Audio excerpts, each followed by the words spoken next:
right, if you have a question, raise your hand. We'll bring you a microphone. Questions for Trey and Jaden?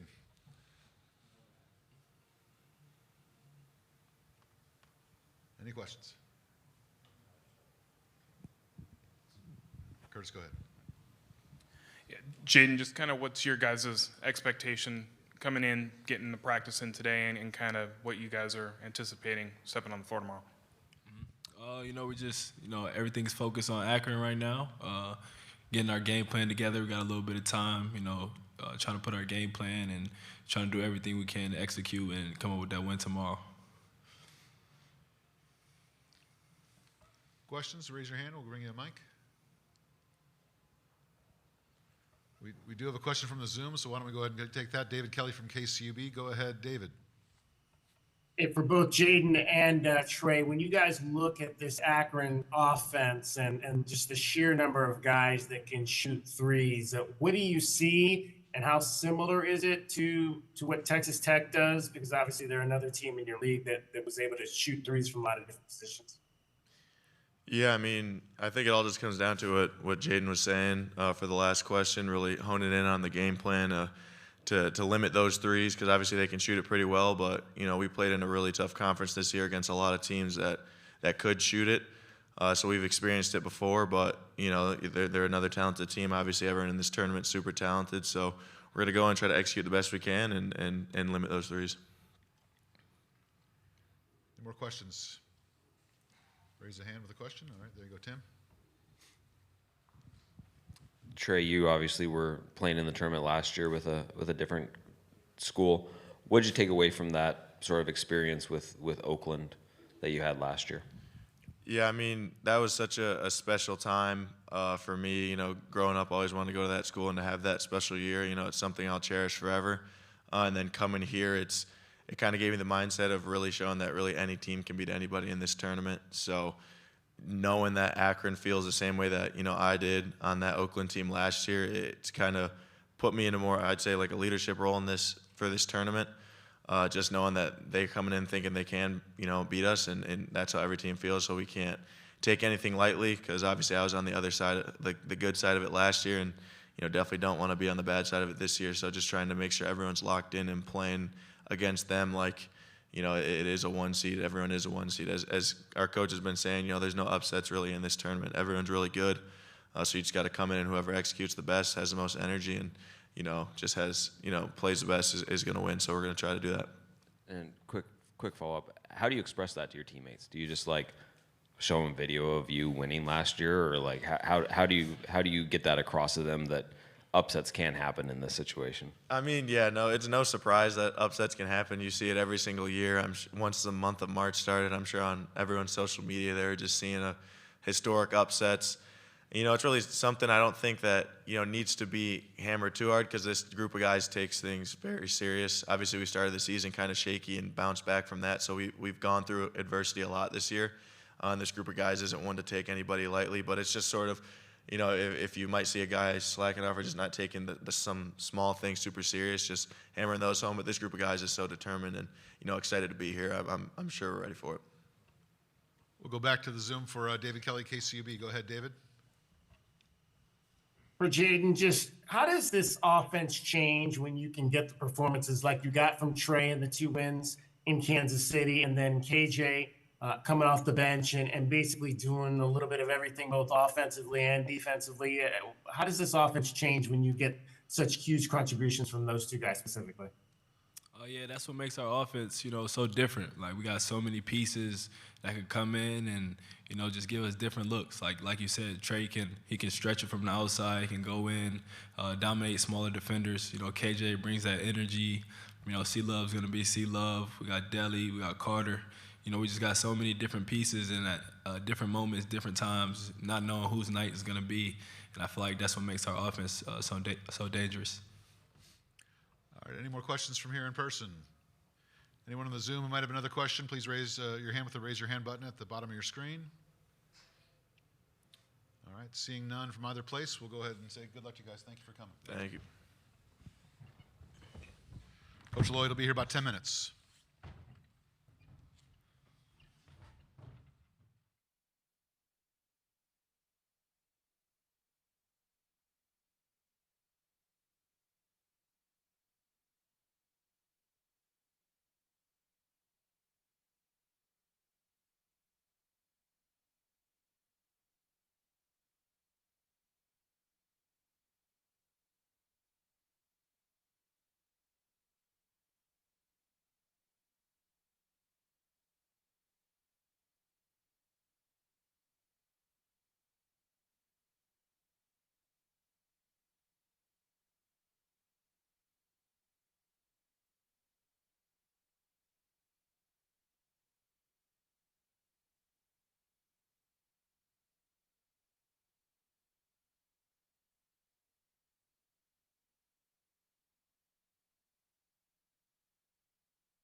here. We'll get ready to get started here in a moment. We'll let Coach get settled in, and hopefully he can open us up with an opening statement, and then we'll take questions.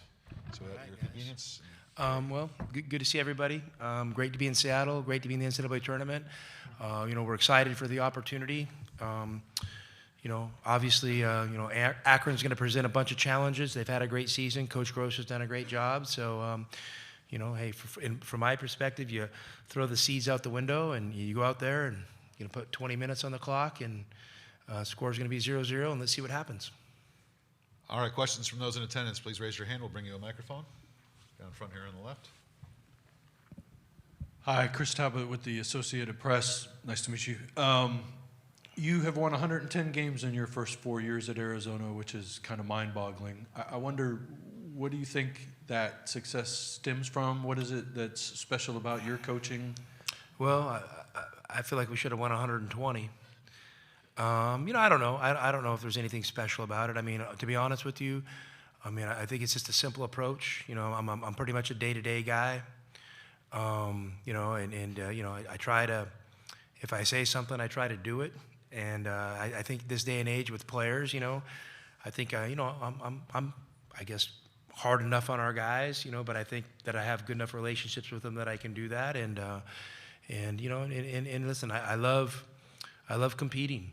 I love competing. I love the challenge of it. Like, this year going to the Big 12, I know it's probably going to knock your winning percentage down a little bit. But I tell you, I enjoyed every minute of it. Even the tough minutes, like just, every day, just the challenge that this job brings, and you're kind of defined through competition.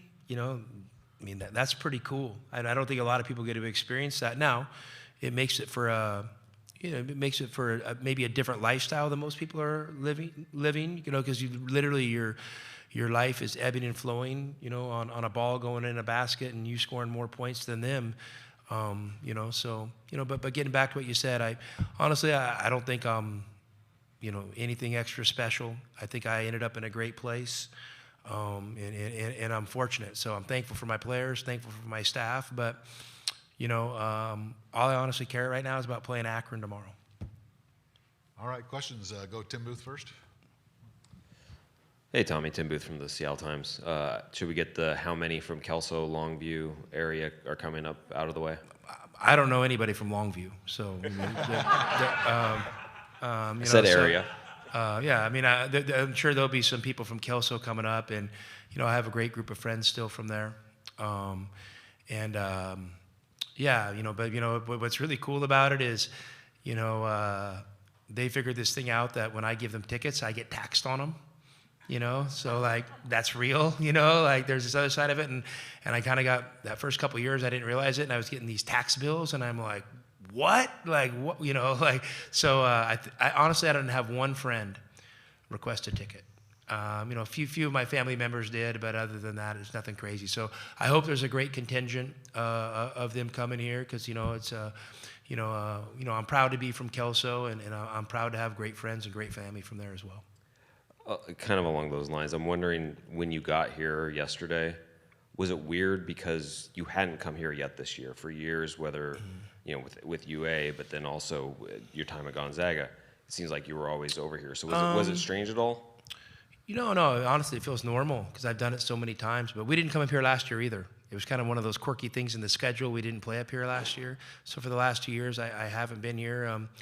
What was cool is, my family is growing. My kids are older. They got significant others. We got a grandkid, and everybody's up here together on the trip. And we went out to dinner last night with one of my best friends I grew up with, Cody Morrison, and his parents, Rusty and Melissa, and his two kids. And what's cool is Cody's dad was my Little League coach, and had a huge influence on me. And almost get emotional, thinking about that. I'm up here now because of guys like him, and that means a lot. So, that was cool for me to go out to him. He was my Little League baseball coach, my youth football coach. Thank God he wasn't my basketball coach, but cool stuff like that. That's what's cool coming back here. I don't get up here enough. My life's moving pretty fast right now, but I've trust me, I've never forgot where I come from. Lindsay. Lindsay first, then we'll go here and we'll go over there. Hi, Tommy. Lindsay Schnell, The Hey. Athletic. You have coached a lot of great players in your time when you were an assistant at GU, obviously, and now at Arizona. I'm curious, when you get a guy who is like going to be a lottery pick, maybe, or even just go in the NBA draft, how does that make you a better or different coach? How do great players push you? Wow. We're opening up the box here, Pandora's box, huh? I think, the expectations on these kids is so strong, and they're so public now with social media that you literally phrase your question as supposed to be. What does that mean? I mean, who has that right? Because you know what? It's really hard. I mean, here's the deal. There's probably 50 people that are supposed to be lottery picks. Well, only 15 can be. So what, the other 35 fail? I think learning how to navigate that is the most important thing, because at the end of the day, what's the objective? Well, the number one objective should always be to have a happy, healthy, productive life. And I think we put such expectations on these kids that they don't understand that if they're not that lottery pick, you have an 18, 19, 20-year-old kid thinking they failed. And then you have the people around them that are associated with their success thinking they failed. And so what do? They push, they prod. And imagine being that 18, 19, 20-year-old kid. I mean, that's a lot. So I think a lot of times my job is just to help them manage that process and have them understand that development is a process. It's not an event. And everyone wants it to be an event. You do this, well, that's going to come. But that's not how it works. It's a lot more complicated than that. So I think for me, it's made me a better coach, because I've had to step back and realize that, man, I got to help them manage not only the ups, but I really have to help them manage the downs. And then, you know what? But at the same time, I got to be the most maybe honest person in their life with basketball. Like, no, that's not good enough, or maybe you're not ready for that yet, or maybe that's not the right thing for this team. And then kind of walk them through that stuff. So yeah, it's a complicated process. But at the end of the day, I hope everyone steps back. And I know we got NIL, thankfully. But these are still kids. Just because they're 18, 19, 20, 21, 22, 23, 26, whatever it is in college now, they're still young adults. They're still developing. And just because they make a few bucks doesn't mean people should be throwing shade their way. Down in front to the right first, then we'll go over here. Dev Lucas, WZIP Akron. You've been to the tournament each of the last 4 years. How do you take those experiences into this particular tournament? Well, I think that you have to understand each team's journey is unique, and it's their first time as a team. So, you have to acknowledge that. You can't just say, hey, 2 years ago this happened, and expect that lesson to be learned by everybody. So I think that the coolest thing is about this tournament is it's one and done. It's the coolest thing and the worst thing about it all together. So you have to have your team, prepared to come out, come out and play consistent basketball. And I think you really have to call on the things you've done all year. That's the approach that I take. So, thinking that, I'm sure players that have been there, obviously there's probably a little bit of an advantage. I've played in a few tournaments, stuff like that. But all in all, I don't think it matters, because once that ball goes up, like I said, the score is 0-0. And I don't think, if one team hasn't been into the tournament as much as another, I don't think the team that hasn't been is going to say, well, you've been to the tournament more than we have, so we're going to take it easy. That's just not how it goes. It's going to be, these games are knockdown, drag-out affairs, and you got to be prepared to compete like that. Right down here in the front. Damian Alameda, 13 News Tucson. Tommy, I know you talked a little bit about this on Senior Day, but what's the ride been like with Liam on your roster? And then now here in Seattle, for it to be kind of a full circle moment for him to have GCU also in the building. Oh yeah, that's cool. I thought you were saying the Washington thing. I was going to say we're from Spokane, not Seattle, so it's not quite full circle. The lines don't connect there. But it's been great having Liam around. As a parent, what do you want? You want your kids to have an opportunity to grow up and have a normal, happy life. You kind of as you get a little bit older and your kids get older, you kind of give up on the dreams of, hoping they're doing these amazing things and, this and that. And I don't think there's anything wrong with leading a normal life. I think Liam's on course of, leading a happy, normal life. He and Hallie have a young son, Luca. It's brought a bunch of joy to our family this year for us all to be together. My daughters are doing great. So, yeah, I mean, it's really cool having us all together, experiencing this stuff. Because, I've been doing this 26 years, and I've been very fortunate. It's my 26th time being in the NCAA tournament. My kids have grown up going to NCAA tournament games. So March for us has always been I don't want to say a home wrecker in our family, not a bad way, but it's disrupted our life to the point where at the end of these tournament runs, whatever happens, our kids are tired because they've been on the road with us. It's hard for them to go to school. We would fight tooth and nail to get them to go back to school because they're coming home, they're tired. They've been on the road for 3 or 4 weeks with us.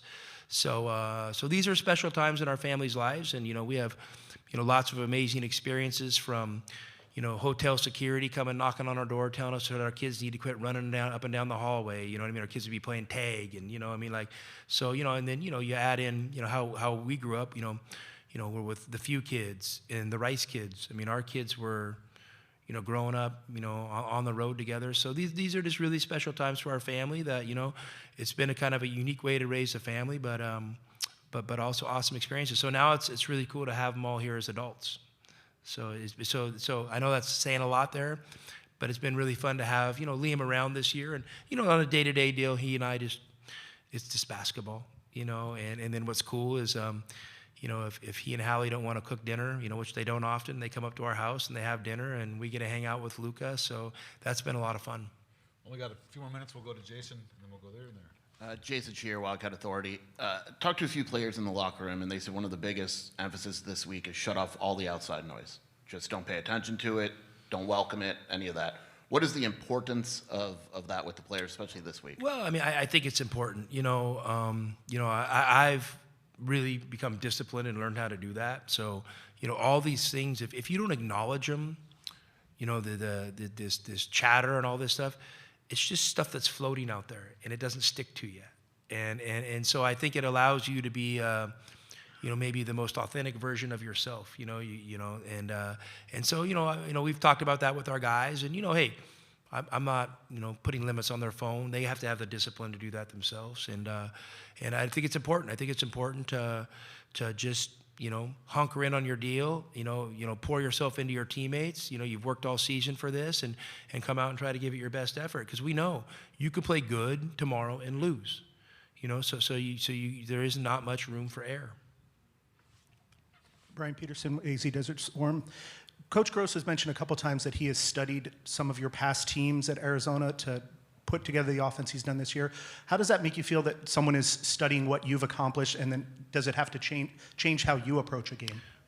I wish you would have told me that 4 days ago so I could change our offense. I mean, no, listen, it's flattering. Like, hey, I mean, listen, every coach is a thief.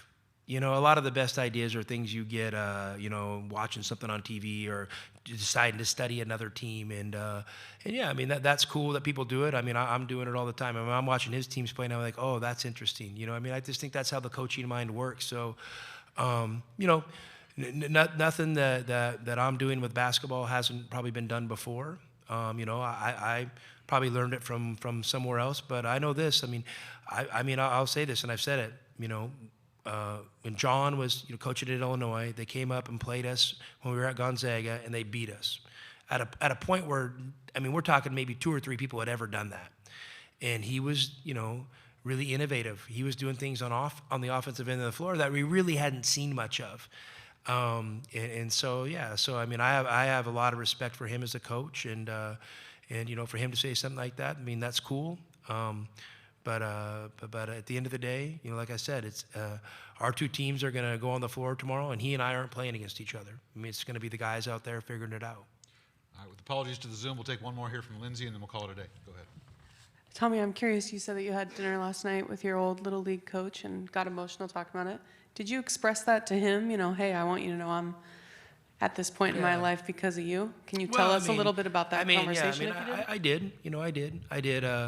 I thanked him, I mean, for being a great coach. I don't get to see him, much often anymore. And yeah, I mean, it's cool. I mean, that was one of the cool things growing up the way I did. I grew up in a small town where you played all the sports, and you pretty much all your best friends were your teammates. And those are still the guys that are coming that used to bug me for tickets that aren't bugging me anymore for tickets. They're just coming. So, that's a cool way. And, I mean, my dad, grew up in a way where he really didn't get to play sports because of his family situation. And he was a guy, he had like a lawn mowing business at 12, and then he worked, and he was a carpenter at 18. And he worked his ass off to kind of break a cycle. And of how his family was, so our family could be different. And that's the real right there. I never had to do that. I had a great childhood. So, Rusty would do a lot of the coaching, and my dad was usually the sponsor and was around, and didn't know much sport, but my dad was busy, and it was really cool that he was around for all that stuff. So, I mean, I appreciate all those memories. And then listen, that's why I coach. I coach because of those experiences I had. From the coaches, I mean, I can, we don't have time, but I could probably list every coach I had and what they meant to me, and that's special stuff. I hope that doesn't get lost on today's generation because, those were, my mentors, and I didn't even know what the word mentor meant back then. I'm 6, 7, 8 years old, but those mentors and those experiences are stuff that I carry in my life, to today. All right. Thank you. Thank you very much, Coach. Thank you, guys. I was Cody Morrison's SID. Were you? When he was a pitcher.